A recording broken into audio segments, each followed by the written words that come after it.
ఏమండి మీకు ఇలా తిరగడానికి దాన్ని సార్ ఇప్పుడు పర్మిషన్ సర్వమత ప్రచారం చేసుకోవాలి. రాజ్యాంగం చెప్తుంది. మత ప్రచారం చేయమని చెప్పలేదు. రాజ్యాంగం చెప్తుంది. మత ప్రచారం చేయమలేదు. ఎవరిని కూడా బలవంతంగా చేయలేదు కదా. మత ప్రచారం చేయమలేదు. ఇళ్ళకి తిరిగి కరపత్రాలు పంచడానికి పర్మిషన్ ఉండాలి.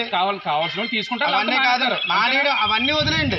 అవి తీసుకుంటారా మానేస్తారు. అక్కడికి వస్తారు కదా, మా గుడి దగ్గరికి వస్తేనే మేము దండం పెడతాం కానీ ఎవరింటికి వెళ్ళి మేము తిరగం. మీరు తిరగరు. తిరగాలి మీరు, తిరగకూడదు. మీరు తిరగకూడదండి. మా ధర్మశాస్త్రం అయితే నేను చెప్తాను, రాజ్యాంగం చెప్పలేదు. మీరు ఆ మాట మాట్లాడకండి. రాజ్యాంగంలో చూపించండి ఎక్కడుందో. ఎవరు తెలియని వాడికి తెలియనిగో ఇలా చదువుకోని వాళ్ళకి చెప్పండి మీ కబుర్లు.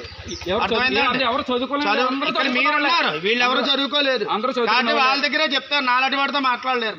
ఎవరండి అది చెప్పండి. రాజ్యాంగంలో ఎక్కడుంది మత ప్రచారం చేయమని? పట్టుకుని పోలీస్ స్టేషన్ కి వెళ్ళిన తర్వాత పోలీస్ స్టేషన్ రిపోర్ట్ ఏమి ఇచ్చారో తెలుసు చెప్పండి. చాలా చూసాను.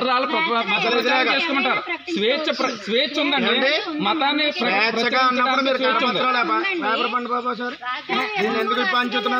అందులో తప్పే ఉందండి.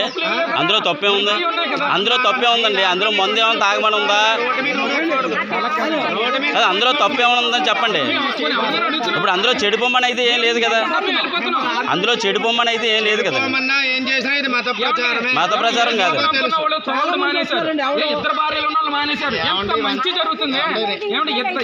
పుట్టక ముందు కొన్ని వేల సంవత్సరాల క్రితం మీరు